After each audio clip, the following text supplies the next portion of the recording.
जी, कल उद्योगपति गोपाल खेमका की हत्या कर दी जाती है, उसके पहले उनके बेटे की हत्या कर दी। अपोजिशन ये लगातार सवाल उठा रहा है कि ये कौन सा जंगल राज है। नहीं, देखिए, ये चिंता तो है, इसके ऊपर मैं कोई इस सवाल को मैं छुपाने का या इस प्रश्न से भागने का प्रयास ना मैं करूंगा, ना हमारी सरकार को करना चाहिए। ये बहुत बड़ी चिंता का विषय है। अगर एक शहरी इलाके में इस तरीके से खुले आम इतनी बड़ी घटना को अंजाम दे दिया जाता है, जहां पे व्यवस्था सब अगल बगल है, थाना बगल में है, बड़े बड़े अधिकारी आसपास रहते हैं, अगर इतने पॉश इलाके में अगर इस तरीके की घटना घट रही है तो ये बहुत अत्यंत गंभीर विषय है। मैं सरकार के भी मैं संपर्क में हूं, स्थानीय प्रशासन के भी मैं संपर्क में हूं। शाम तक तमाम जानकारी अपने संज्ञान में लेकर पुनः मैं इसके ऊपर अपनी बातों को रखूंगा, पर इस तरीके की घटना चिंता को बढ़ाने का कार्य करती है। परिवारजन का कहना है कि जब हम लोग सेफ नहीं है तो ये कौन सा सरकार है जो हमें सेफ। मैं बिल्कुल उनकी बात से सहमत हूं। अगर परिवार को अगर इस बात का भय है कि अगर वो सेफ नहीं है तो कौन सेफ है, बिल्कुल सही बात है। और वो भी एक ऐसा परिवार जिस परिवार के साथ ये घटना पहले घट चुकी है, उसके बावजूद उसी परिवार के साथ तो क्या स्थानीय प्रशासन के द्वारा उस परिवार को सुरक्षा दी गई? भाई, अगर एक बार घटना घटी दोबारा घट सकती है। ऐसे में ये प्रशासन की जिम्मेदारी बनती थी। लापरवाही कहां हुई है, इन तमाम विषयों की जानकारी लेकर मैं पुनः अपनी बातों को आपके समझ चिराग पासवान हमेशा लॉ एंड ऑर्डर को लेकर सवाल उठाए, चाहे वो सरकार में रहे या सरकार के बाहर रहे। चिराग, इस पर भी क्या आप मुख्यमंत्री से इस पूरे विषय को लेकर बातचीत करेंगे? क्या कोई मुलाकात होगी? क्योंकि क्रिमिनल एक्टिविटीज हो रहे हैं। नहीं, मैं बिल्कुल मैं बातचीत करूंगा। जैसा मैंने कहा, मेरे लिए भाई किसी गांव में भी एक घटना घट रही है, एक भी अगर प्रदेश में हत्या हो रही है तो वो हमारी सरकार के लिए चिंता का विषय होना चाहिए। आप आंख मूंद कर नहीं बैठ सकते हैं ऐसे विषयों को लेकर, आपके लिए ये चिंता का विषय होना चाहिए। कोई भी घटना इसीलिए नहीं कि एक बड़े व्यापारी थे इनके साथ घट गई, अगर गांव में भी अगर किसी गरीब के साथ ये घटना घट रही है तो वो भी उतनी ही बड़ी चिंता का विषय होना चाहिए। और ये सुशासन का राज रहा है। कैसे असामाजिक तत्वों को हाल फिलहाल के दिनों में इतना बल मिल गया कि वो आपराधिक घटनाओं को एक के बाद इस तरीके से अंजाम दे रहे हैं। इसमें सरकार को गंभीर होना होगा। जिस सरकार का मैं समर्थन कर रहा हूं, सरकार का मैं हिस्सा नहीं हूं, पर जिस सरकार का मैं समर्थन कर रहा हूं, मैं जरूर एक बार उनसे भी बातचीत करूंगा, जानकारी लेकर, स्थानीय प्रशासन से जानकारी लेकर। शाम तक मैं पुनः अपनी बातों को इस विषय पर रखूंगा, क्योंकि ये चिंता का विषय है, इसको हल्के में नहीं जाने दिया जा सकता। महाराष्ट्र में जिस तरीके से बयानबाजी और कहा जा रहा है हिंदी भाषा यहाँ नहीं रहेंगे, हिंदी लोग नहीं रहेंगे, यूपी बिहार के लोग यहाँ नहीं रहेंगे। देखिए, मैं हर भाषा का मैं समर्थन करता हूं और मैं सम्मान करता हूं, और भारतीय भाषाओं की खूबसूरती ही यही है कि अलग अलग प्रदेशों में अलग अलग भाषाएं बोली जाती हैं, चंद किलोमीटर की दूरी पर हमारी बोली बदल जाती है, पर एक परंपरा ये भी रही है। मैं भाषाओं को सखियों की तरह मानता हूं, सहेलियों की तरह मानता हूं, जो एक दूसरे के साथ मिलजुल कर हंसी पूर्वक, खुशी पूर्वक उन्होंने बढ़ने का काम किया। पर कुछ स्वार्थी राजनीतिक दलों के द्वारा जिस तरीके से भेदभाव की राजनीति को बढ़ावा दिया जाता है, भले वो जात के नाम पर हो, वो धर्म के नाम पर हो, क्षेत्रवाद के नाम पर हो, और अब भाषा को लेकर, मैं कतई मैं इसका पक्षधर नहीं हूं। भारत का संविधान ये इजाजत हम लोग को देता है कि देश के किसी भी कोने में किसी भी भाषा में हम लोग रह सकते हैं, कम्युनिकेट कर सकते हैं, पर उसके बाद अगर भाषा के नाम पर भी हम लोग को बांटा जाएगा, मैं पुनः दोहराता हूं, मैं हर भाषा का मैं सम्मान करता हूं, बट जितना मैं आपकी भाषा का सम्मान करता हूं, आप भी हमारी भाषा का सम्मान कीजिए। एक दूसरे की भाषाओं का सम्मान कर कर ही हम इस देश की उस मूल भावना, जिसमें अनेकता में एकता की हम लोग बात करते हैं, तभी हम लोग आगे बढ़ सकेंगे।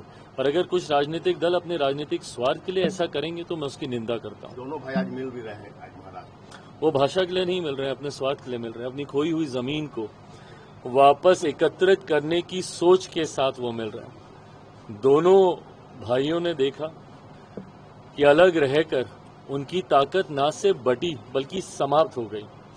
ऐसे में पुनः अपनी खोई हुई ताकत को, उस विरासत को संजोने की सोच के साथ, मुझे नहीं पता कि मन मुटाव मिटा है कि नहीं मिटा है। कई बार तस्वीरें ऐसी सामने आती हैं जो राजनीतिक लाभ की दृष्टि से होती हैं, ना कि वैचारिक संबंधनों के जुड़ने से। मैं ये मानता हूं सिर्फ दोनों राजनीतिक लाभ के लिए एक साथ आए हैं। मुझे नहीं लगता कि इतनी जल्दी दिल जुड़े होंगे या वैचारिक मतभेद समाप्त हुए होंगे। देखिए, आज मेरे पिता आदरणीय रामविलास पासवान जी का जन्म दिवस है। ये दिन हम लोगों के लिए एक त्योहार की तरह रहा। जब तक वो जीवित थे, न सिर्फ पूरा परिवार बल्कि पूरी पार्टी और देश भर में उनका जन्मदिन धूमधाम से मनाया जाता था। उनके रहते कभी ये सोचा नहीं था कि एक दिन ऐसा भी आएगा जब उनके बिना भी ये दिन हम लोगों को देखना होगा। ऐसे में स्वाभाविक है, उनका बेटा हूं, याद बहुत आती है। बीते वर्षों की वो तमाम तस्वीरें दिमाग से गुजरती हैं जो समय उनके साथ आज के दिन हम लोग बिताया करते थे। पर उन्हीं से ही प्रेरणा लेकर उन्हीं के ही विचारों पर आगे चलने का कार्य कर रहा हूं। ऐसे में आज का दिन पार्टी के हर एक नेता, हर एक कार्यकर्ता के लिए एक संकल्प दिवस के तौर पर भी है कि उन्होंने जो सामाजिक न्याय को लेकर, बिहार को विकसित राज्य बनाने को लेकर, समाज के वंचित शोषित वर्ग से आने वाले लोगों को मुख्यधारा के साथ जोड़ने को लेकर जो विचार उनके रहे, उसको किस तरीके से मजबूती से धरातल पर हम लोग उतार सकें। मुझे लगता है उनके विचारों को, उनके आदर्शों को पूरा करना ही सही मायनों में उनको श्रद्धांजलि देना होगा। और इसी सोच के साथ लोक जनशक्ति पार्टी रामविलास का हर एक कार्यकर्ता आगे बढ़ने का कार्य कर रहा है।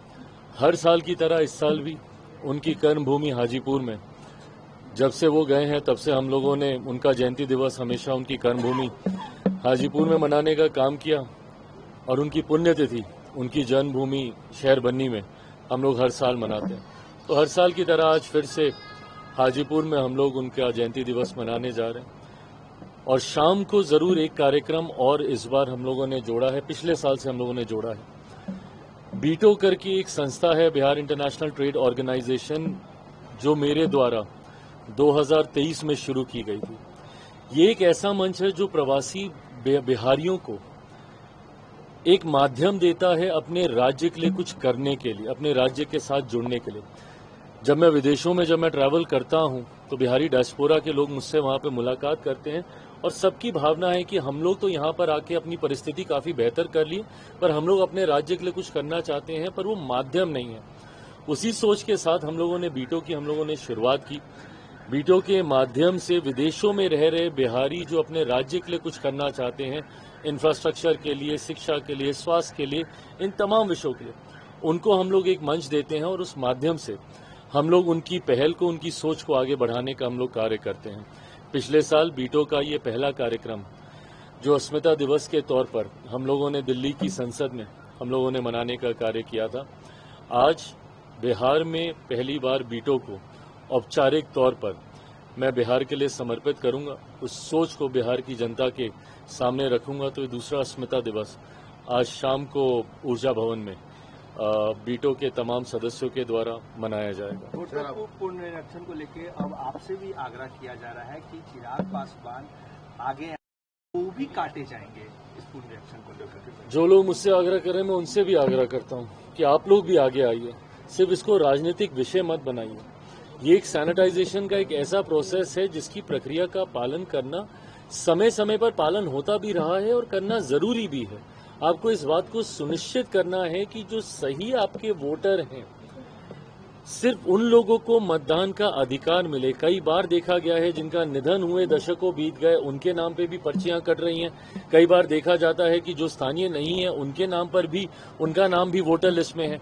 तो ऐसे में एक ऐसी प्रक्रिया और जिसको जितना सरल हो सके बनाने का प्रयास किया गया। पर अगर उसके बाद भी जिस तरीके से हम लोग के पास भी अगर कोई आता है तो हम लोग पूरी तरीके से प्रशासन से बातचीत कर उसकी मदद करने का प्रयास करते हैं। भाई, अगर कोई गांव में व्यक्ति रह रहा है, अड़ोस पड़ोस के लोग हैं, उसको जान रहे, पहचान रहे कि भैया 50 साल से ये व्यक्ति यही है, पीढ़ी दर पीढ़ी हम लोग इसको जान रहे, कैसे कठिनाई होगी भाई? व्यवस्था तैयार हो जाती है, हम लोग भी मदद कर रहे हैं। अगर किसी की कागज पत्री नहीं है तो उसको वंस एंड फॉर ऑल तैयार कर दिया जाए ताकि भविष्य में भी उसको ये दिक्कत नहीं है। आज नहीं तो कल धीरे धीरे ये प्रक्रिया होगी ही होगी। चीजों को जब आप घुसपैठियों को लेकर आप लोग इतने हम लोग चिंतित हैं तो धीरे धीरे इस प्रोसेस को अपनाना होगा। तो ऐसे में मैं भी आग्रह करता हूं उन लोगों से जो मुझसे आग्रह कर रहे हैं कि आप लोग भी सामने आइए और मदद कीजिए अपने उन लोगों की जो आपको लगता है कि सही है, इनका हक है, और किसी कारणवश अगर उन्हें दिक्कत हो रही है, परेशानी हो रही है। मैंने तो अपने पार्टी के हर एक कार्यकर्ता नेता को मैंने दिशा निर्देशित किया है। उनको मैंने निर्देशित किया है कि भैया आप लोग जाइए गांव और रहिए वहां पे और जाकर देखिए अगर किसी को इस तरीके की कठिनाई आ रही है। मैं मानता हूं कि एक पारदर्शी ये प्रक्रिया है और जिसको आज नहीं तो कल अपनाना ही था। इस प्रोसेस का होना जरूरी है ताकि उन लोगों के साथ अन्याय ना हो जो दूसरों की वजह से इस सूची से बाहर हो जाते हैं।